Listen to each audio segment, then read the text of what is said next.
여러분 반갑습니다. 한국사 능력 검정 시험 강사 황의방입니다. 한국사가 점점 중요해지고 있죠. 대중화되면서 이 각종 채용 시험에서도 중요 빈도가 높아지고 있는 현실에서 여러분들께서 나도 자격증을 한번 따봐야겠다. 주변에 보니까 자격증을 많이 따고 있는데 내가 뒤처지는 거 아니냐. 그래서 이제 한국사 능력 검정 시험을 준비하시는 분들이 많다고 보여지는데요. 특히나 이제 상식, 그래서 기본 한국 사람이니까 한국사 나는 관심이 좀 있다. 그래서 상식선에서 이제 공부하시는 분들도 계시고요. 어찌됐건 한국사 능력 검정 시험이 어떻게 구성되어 있고 어떤 방식을 통해서 취득이 되고 그리고 어떻게 공부를 해야 되느냐 그 부분에 대해서 몇 가지 말씀을 드리기 위해서 제가 이 자리에 섰는데요. 일단 한국사 능력 검정 시험이 어떻게 이루어져 있느냐를 먼저 보겠습니다. 한국사 능력 검정 시험은 총 3가지 종류로 이루어져 있는데요. 첫 번째가 이제 고급, 그리고 중급, 초급으로 나누어져 있습니다. 그래서 시험지가 3가지 시험지예요. 그래서 시험장도 틀리죠. 고급 시험장, 중급, 초급 시험장으로 갑니다. 그래서 내가 고급을 보고 싶다라고 하면 고급 시험장에 가시면 고급 시험지가 나오지요. 고급 시험지를 통해서 점수로 갈리는데요. 고급 시험지를 가지고 70점 이상 내가 취득을 했다, 획득을 했다라고 하면 1급을 받게 됩니다. 그리고 60점에서 69점을 취득했다. 조금 아쉽죠.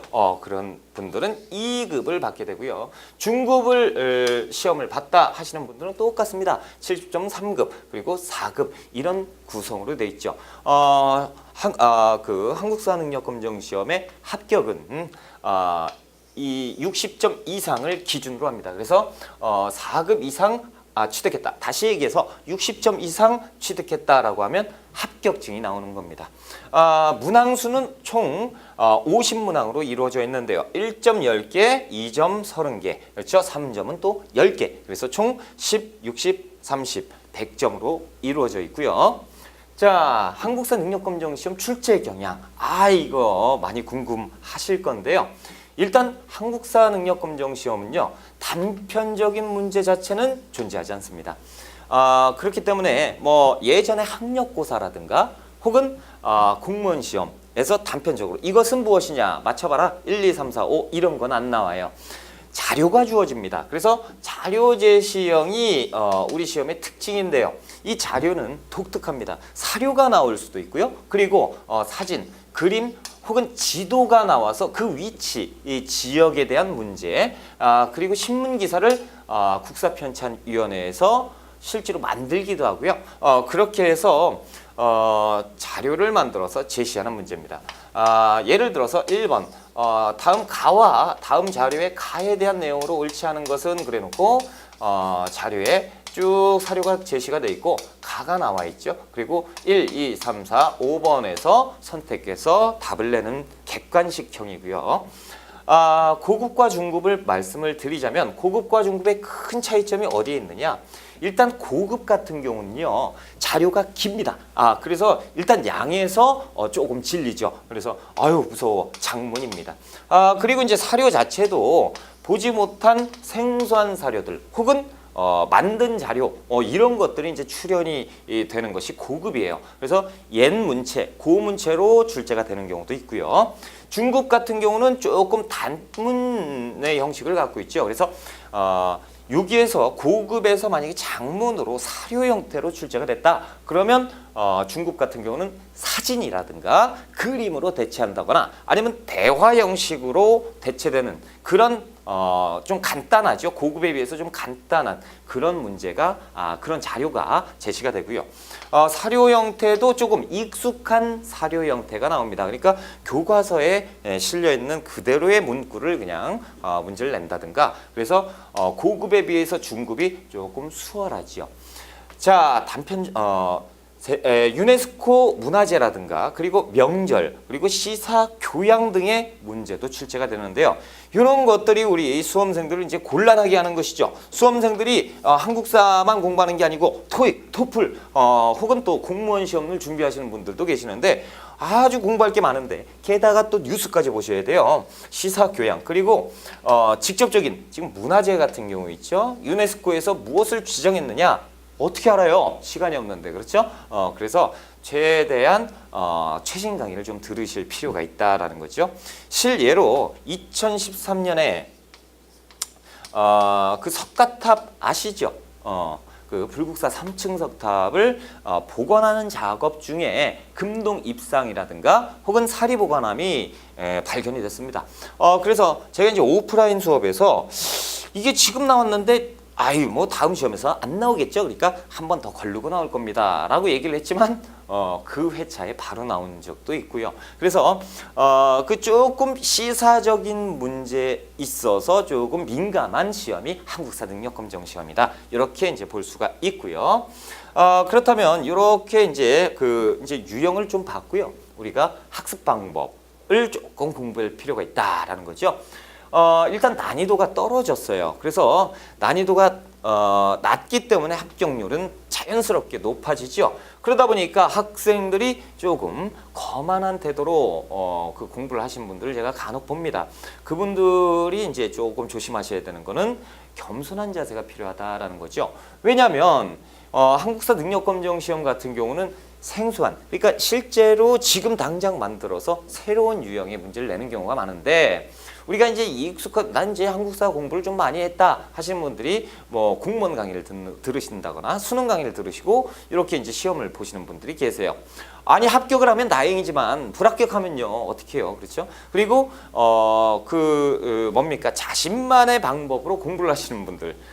나는 수학 전공이다. 그렇기 때문에 수학적으로 공부를 하겠다. 혹은 난 국어 전문이기 때문에 국어 전공이기 때문에 국어식으로 공부를 하겠다. 이렇게 하시는 분들 조금 죄송하지만 그런 자신만의 아집을 좀 버리시고요. 좀 겸손한 태도로 임하시는 게 합격에 단번에 합격하는 데 도움이 되실 겁니다.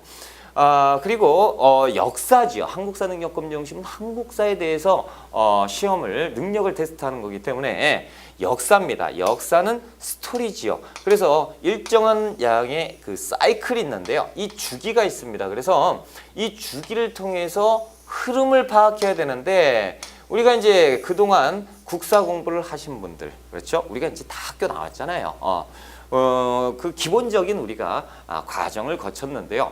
국사하면 암기라고 생각하시는 분들이 많다라는 거죠. 왜요? 이제 우리가 봅시다. 여기서 보시면 중간고사 있죠. 중간고사. 그래서 중간고사 때 이제 멈춰요. 그러다 보니까 여기까지는 우리가 죽어라고 외웁니다. 그런데 이제 이 중간고사 끝난 다음에 여기부터 이제 또 공부가 시작되죠. 그래서 여기까지만 또 공부를 해요. 여기는 또 공부를 안 하세요. 그러니 나중에 보면 빵꾸가 빵빵빵빵 뚫려 있는 거죠. 아니 우리가 영화를 봐요. 영화를 한 편 보는데 중간에 이거 재미없네 그러고 스톱을 딱 시켰어요. 그런 다음에 조금 빨리 감기 한 다음에 다시 봤어요. 그렇게 띄엄띄엄 계속 봐요. 남는 게 없습니다. 왜요? 그 띄엄띄엄 한데 핵심이 있거든요.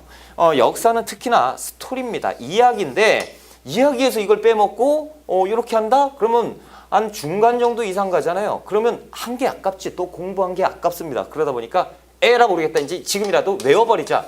이 방대한 양을 암기하려고 그러니까 국사가 어렵다. 지루하고 그렇게 되는데 역사는 스토리예요. 그냥 한 편의 영화를 쭉 하니 보신다고 생각을 하세요. 그래서 쭉 보면 시간이 너무 아깝지 않습니까? 또 한 번 더 공부를 해야 되는데요. 그렇지 않습니다. 한 번만 들으시면 끝나는 것이 한국사예요. 스토리 꼭 기억하시고요. 꼭 연상을 하셔야 됩니다. 그렇기 때문에 이제 흐름을 파악하는 것이 도움이 되겠죠. 그래서 추론이 가능하게 돼요. 이렇게 되니까 이 고려지요. 고려가 끝났어요. 그럼 조선이 이렇게 시작되는데 고려와 조선 초창기에는 공통 분모가 많습니다. 교집합이 많아요. 그래서 거의 반복이 되는데 이 추론이 가능한 거죠. 그렇죠? 그리고 이 암기법 같은 경우가 이제 나옵니다. 암기가 너무 많잖아요. 그리고 비슷한 단어들이 많은데 이걸 어떻게 외울 것이냐? 강의에서 해결해 드릴게요. 저만의 노하우가 있어요. 그 암기법 하나하나 단어 앞잡다 가지고 이렇게 암기해 드리고 그런 부분이 있으니까 강의를 중점으로 한번 보시고요. 특히나 이제 제가 이제 요번에 또 교재를 냈는데 이 교재 가지고 그 수업을 진행을 할 겁니다. 출판사는 오스틴 북스고요. 그리고 교재는 비용이 싸요. 한번 보시고요. 여러분들을 위해서 좀 단가를 낮췄어요. 파격적으로. 그 책에 보시면요. 책이 이제 문장 형태로 되어 있는데 보통 이제 흑색으로 돼 있죠. 근데 컬러풀로 돼 있어요. 아주 보기 또 아름답는데 그 속에서도 별색으로 칠해 놨습니다. 단어를 빨간색이나 파란색 이런 식으로 칠해 놨는데요. 이 별색은 암기입니다. 그래서 이 별색을 암기하셔야 되는데 한번 책을 한번 훑어보시면 단어와 단어가 그냥 돼 있는 게 아니에요. 단어 중요한 거. 그래서 단어만 딱 알아도 그 문제 푸는데 도움이 되실 겁니다. 그래서 이 한 페이지의 단어 별색이 10개도 안 될 거예요. 그래서 별색을 중심으로 암기를 하시고요. 그리고 그 책의 날개, 그러니까 이제 본문이 있고요. 그 옆에 이제 날개가 있는데 이 날개에 제가 이 노하우, 암기법이라든가 그리고 출제가 어떻게 된다. 그러니까 이렇게 공부하셔라라는 팁이라든가 이런 것들을 곳곳에 심어놨습니다. 그래서 여러분들이 이제 공부하실 때 도움이 좀 되실 것 같고요. 그리고 이제 판서, 이것이 제가 이제 이 고민했던 것 중에 하나인데요. 이렇게 막 수업 시간에 막 판서를 하면요, 여러분들이 열심히 받아 적습니다. 아주 훌륭한 자세죠. 하지만 안타깝게도 이게 적다가 끝나요. 그래서 강의가 끝나면 강의를 한번 더 들을까? 이렇게 시간이 너무 아까워서 제가 이 판서를 그대로 책에다가 심어놨어요. 그러니까 여러분들은 그냥 강의만 들으시면 돼요. 여러분들 책을 갖고 계시는데 그 책에 제가 강의한 이 판서 자체가 책에 다 있습니다. 그러니까 따로 판서를 안 하시고 되고 집중만 하실 수가 있다는 거죠. 출제 빈도도 따로 이제 제가 별표로 해냈어요. 별표는 총 3개로 이루어져 있는데 3개짜리 별표는 무조건 외우셔야 돼요. 무조건 나옵니다. 근데 이제 2개, 1개 이렇게 해서 이제 제가 체크를 해 놓은 것이고, 그리고 또 이론 공부가 끝났을 때 그 기출 문제라든가 예상 문제를 단원별로 제가 수록을 해놨거든요. 그래서 이 문제를 통해서 확인을 하시는데 또 문제의 그 자세한 해설이죠. 엄청 자세하죠. 그렇죠? 문제 보시면 이렇게 있다가 이제 정답 있고 어쩌고저쩌고 나오다가 요게 이제 출제자의 눈이 있고 그리고 자료 속 힌트가 있습니다. 이것이 무엇이냐면 사료가 엄청나게 길잖아요. 그렇죠? 사료가 엄청나게 긴데 이것을 언제 다 읽습니까? 50문제예요. 시간이 부족하죠. 그런데 여기에서 제가 이제 그 자료 속 힌트는 단어만 잡아놨어요. 그래서 한 2개 정도 단어가 딱 보입니다. 이것이 키워드죠. 그래서 핵심 키워드만 잡으면 이 읽을 필요가 없어요. 그렇죠? 그래서 핵심 키워드 몇 개를 잡아놨어요. 그것이 자료 속 힌트입니다. 그래서 이것도 활용하시면 도움이 많이 되시고요. 자료 속 힌트가 몇 개나 나왔느냐. 다시 얘기해서 단어 비슷한 게 많이 나왔네? 라고 하면 이번 시험에도 출제가 되겠죠. 그렇죠? 자, 이렇게 교재는 활용하시면 될 것 같고요. 제가 이제 몇 가지 주의사항이나 당부의 말씀을 좀 드리고 싶어요. 첫 번째로 강의 중심의 학습입니다. 제가 이제 모 학생과 이제 경험담을 살짝 말씀을 드리자면 수업을 막 하고 있어요. 근데 열심히 해요. 맨 앞자리에 앉아서 열심히 막 하고 있는데 계속 받아 적길래 바로 지금 설명한 거 딱 해서 이게 뭐지요? 라고 얘기했더니 당황해가지고 그랬던 경험이 있어요. 열심히 공부는 하지만 수업을 집중을 안 하면 아까 제가 말씀드리는 것처럼 이렇게 빵꾸가 나게 됩니다. 사이클에 이 구멍이 나면 이걸 회복하려면 전체 강의를 다시 들으셔야 돼요. 그러니까 제가 판서를 왜 책에다 담아놨겠습니까? 판서하지 마시라고 그 시간에 강의를 제 얼굴이 좀 부담스럽긴 하지만 그래도 제 얼굴을 보시고 집중을 하시라는 의미에서 강의 중심으로 공부를 하셔야 되고요. 강의는 웬만하면 한 번만 보고 마셔야 돼요. 자, 그리고 주변을 정리할 필요가 있어요. 공부를 맨 처음에 시작하시는 분들이 이거 어떻게 하지? 뭐 여러 사람들한테 이제 물어봅니다. 그런데 그 주변에 하면 오히려 마이너스가 돼요. 왜? 합격하신 분들이 딱 팔짱 끼면서 얘기를 하죠. 야, 그 시험 이거 엄청 쉬워. 야, 이 40% 합격하는 시험을 뭐하려고 그렇게 공부를 해? 40% 그렇죠? 요즘 들어서는 또 50%까지 올라갔어요. 평균적으로 50%가 합격하는데 야 이걸 그렇게 미친 듯이 공부해? 너 그 아이고 참 능력이 참 아이 그런 얘기 듣지 마십시오. 제 경험에 의하면요. 이 한국사 능력 검정 시험을 한 번에 합격하시는 분들 제가 많이 못 봤습니다. 보통 이제 재수를 하시는 분들이 많아요. 특히나 이제 임용고시는 필수거든요. 3급이 필수입니다. 이분들이 의외로 재수가 많으세요. 왜 이런 일이 벌어지냐면요. 50% 합격률에 비밀이 있거든요. 50%죠. 제가 아까 말씀드렸지만 몇 점? 60점 이상. 다시 얘기해서 난 3급이 필요한데 4급을 취득했어요. 그런데 합격으로 나와. 저는 불합격을 했거든요. 근데 합격이 나와요. 다시 얘기하면요. 이 50%잖아요. 그러면 보통 한 20% 정도가 고급이고요. 그리고 보통 20% 정도가 1급이고요. 30%가 2급을 따게 되는 거죠. 난 1급이 필요한데요. 그럼 난 불합격이에요. 다시 얘기해서 20%가 1급 혹은 3급이 20% 합격입니다. 엄청 어려운 시험이에요. 100명 중에 20명, 10명 중에 2명이 합격하는 시험입니다. 이거 힘들죠. 그런데 왜 주변에서 말이 많느냐? 그 답은 딱 정해져 있죠. 뭡니까? 아니 나는 그 2번 떨어졌어요. 창피하죠. 난 한 번 떨어졌어요. 창피합니다. 얘기 안 해요. 그러다 이제 2번 만에 합격하신 분들 딱 가서 난 몇 번 떨어졌다 얘기 안 하죠. 난 합격했어. 그러니까 불합격하신 분들은 아무 얘기도 안 해요. 난 시험 안 봤다. 그렇게 하시거든요. 합격률의 비밀이에요. 합격률의 함정이 여기 있어요. 떨어지신 분이 의외로 많습니다. 근데 주변 얘기를 들을 필요가 없다는 거죠. 2번 떨어져 놓고 3번째 합격하신 분이 딱 그래요. 난 한 번에 합격했어. 뭘로 확인하실 건데요. 그렇죠? 주변 정리를 확실하게 하십시오. 그래서 내가 합격하고 그분들을 또 만나시고 그렇게 하시면 뭐 좋을 것 같고요. 그리고 이것이 가장 중요하죠. 자신감입니다. 단기 합격. 제가 추구하는 게 단기 합격입니다. 한 번에 합격하셔야죠. 한 번에. 이 한국사 시험이요. 제가 이제 강의를 한 40강 정도 할 건데요. 40강이면 긴 시간입니다. 그렇죠? 솔직히 40강은 좀 모질라요. 그런데 40강에 제가 어떻게든 맞춰 드릴 겁니다. 근데 이 40시간 되게 아깝잖아요. 한 번 듣고 합격을 하셔야지. 한 번 들어야지. 2번 듣고 3번 듣고 왜 그렇게 공부를 하십니까? 그렇죠? 단번에 합격하십시오. 그러기 위해서 제가 있는 거 아닙니까? 그렇죠? 그래서 겸손한 태도로 제가 이것이 나옵니다. 제가 뭐 여기에서 뭐 한 15년 이상, 20년 가까이 수업을 하고 있는데요. 지금 여기에서 제가 이 노하우가 있는데 이걸 말씀을 드리는데 그걸 무시하고 그렇죠? 그럼 강의를 들으실 필요가 없죠. 그렇죠? 강의를 듣는다는 건 이 전문가가요. 여기 나옵니다 라고 했을 때 그걸 캐치해서 한 번에 합격을 하시는 거죠.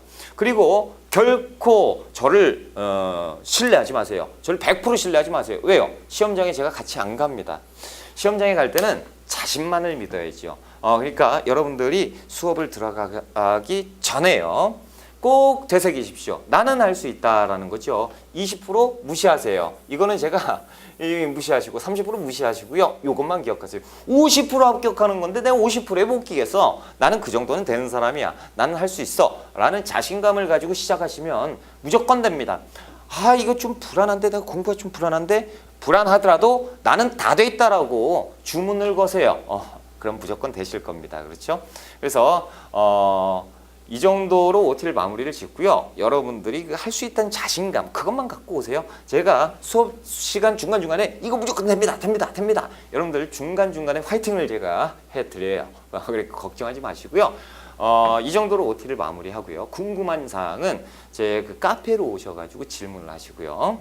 자, 저는 여러분의 합격을 위해서 열심히 앞으로 뛰겠습니다. 여러분들도 합격을 하겠다는 의지만 가지고 저와 함께 뛰시면 될 것 같습니다. 저는 여기에서 인사드리고요. 1강에서 찾아뵙겠습니다. 여러분들의 합격을 진심을 다해서 정말이에요. 진심을 다해서 기원합니다.